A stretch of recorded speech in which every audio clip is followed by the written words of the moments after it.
வணக்கம் நண்பர்களே. சமீப காலமாக எப்ஸ்டீன் ஃபைல்ஸ்ன்னு சொல்லிட்டு ஒரு விஷயம் ரொம்ப ட்ரோல் ஆகிக்கிட்டு இருக்குது. எல்லா நாட்டிலையுமே பரபரப்பாக பேசுகிற விஷயங்கள் இது. அந்த அந்த விஷயத்தை என்னால் வாயால் கூட சொல்ல முடியல. எனக்கு வேணாம், அதை சொல்ல விருப்பம் இல்லை. ஆனால் என்னோடய ரிக்வெஸ்ட் என்னென்னா, இந்த கண்டென்ட்ஸ் போடுறவங்க, அதாவது யூடியூபர்ஸு, இன்ஸ்டாவில் போடுறவங்க, ட்விட்டரில் போடுறவங்க, இவங்கெல்லாம் தயவு செய்து நீங்கள் அதை வீடியோஸாக போடாதீங்க. உங்களுக்கு கண்டென்ட் வேணும், உங்களுக்கு லைக்ஸு வேணும், சப்ஸ்கிரைப் வேணும் அப்படின்னா நீங்கள் அதை ஓரலாக சொல்லிடுங்க. தயவுசெய்து இந்த மாதிரிலாம் நடந்துச்சு, இந்த மாதிரி நாட்டில் நடந்துச்சு அப்படின்ற விஷயத்த சொல்லிடுங்க. நீங்கள் வீடியோஸாக போடாதீங்க. ஏன்னா யதார்த்தமாக வீடியோஸ் ஓப்பன் பண்ணுறப்ப இது ஏதோ விஷயம் போல் இருக்குன்னு ஓப்பன் பண்ணலாம் பார்க்கலான்றப்ப அந்த வீடியோஸ்லாம் பார்த்தா எனக்கெல்லாம் அப்படியே நிம்மதியே இழந்து நிற்கிறேன் நான். ஆக்சுவலாக அதெல்லாம் பார்த்து எனக்கு 4-5 நாள் ஆகுது. அதுக்கப்புறம் நான் அதை பார்க்கவே இல்லை. ஆனால் எனக்கு அது என்னோடய மனசை விட்டு, என்னோடய நினைவை விட்டு போக மாட்டேங்குது. அந்த விஷயங்கள்லாம் அவ்வளோ குரோதமான விஷயங்கள் இருக்குது. ஏற்கனவே நம்ம நாட்டில் குழந்தைய அப்யூஸ் பண்ணுறது, கிழவி அப்யூஸ் பண்ணுறது, இந்த மாதிரி விஷயங்கள் நடந்துகிட்ருக்குது. என்னென்னமோ மாதிரி அந்த குழந்தைங்கள கொல்றானுங்க. அதெல்லாம் பார்த்தா மனசு பதறுது.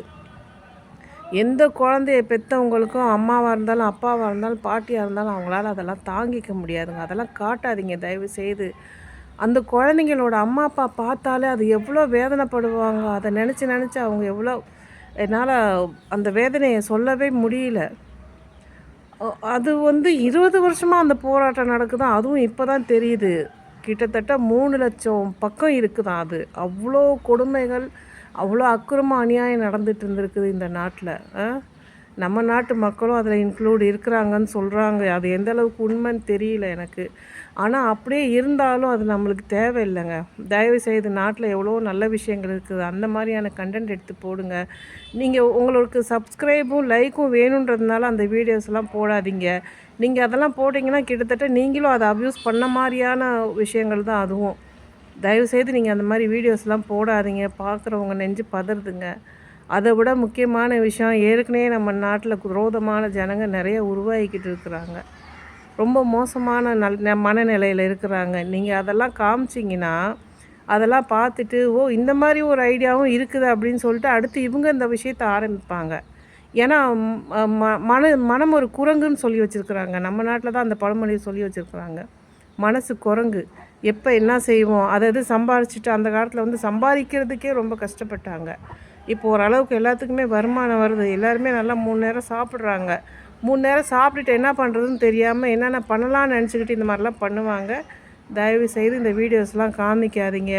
இந்த விஷயத்தில் நியூஸ் சேனல்ஸ் எல்லாம் பரவாயில்லைங்க. அதெல்லாம் வாய்மொழியாக தான் சொல்கிறாங்க, நியூஸாக தான் சொல்கிறாங்க இந்த மாதிரி நடந்துச்சுன்னு தவிர யாருமே எந்த வீடியோயும் காமிக்கலை. ஏன்னா நாட்டு மக்களோட மனசு எப்படி மாறுன்றது அவங்களுக்கு தெரியும். அவங்க யாருமே ஐயோ குழந்தைங்களுக்கு இப்படி நடந்துருச்சா, பெண்களுக்கு இப்படி நடந்துருச்சா அப்படின்னு வேதனைப்பட மாட்டாங்க. அதில் ஒரு 10 குரங்கு இருக்கும். இது மாதிரி நம்மளும் பிச்சு போடலாமே, இது புதுவிதமாக இருக்கே அப்படின்னு நினைக்கும். அந்த குரங்குங்க அந்த மாதிரி பண்ணக்கூடாதுன்றதுக்காக தான் நான் சொல்கிறேன். தயவுசெய்து உங்களுக்கு கண்டென்ட் வேணும்னா நிறைய விஷயங்கள் இருக்குது, போடுங்க. இல்லை நீங்கள் நியூஸ் மாதிரி கூட சொல்லுங்கள், தப்பு கிடையாது. ஆனால் வீடியோஸ் காமிக்காதீங்க. இது என்னோடய ரிக்வெஸ்ட் கிடையாது. மேபி என்னை மாதிரி நிறையா பேர் யோசிச்சுருக்கலாம்.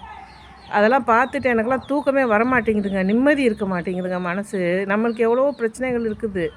ஏதோ டைம் பாஸ்க்கு தூங்குறப்போ ஏதாவது நல்ல ஒரு காமெடியாக ஏதோ ஒன்று பார்த்துட்டு நம்ம தூங்கலாம்னு நினைக்கிறப்ப இதெல்லாம் வர்றப்ப நிம்மதி இழக்க வேண்டியதாக இருக்குது.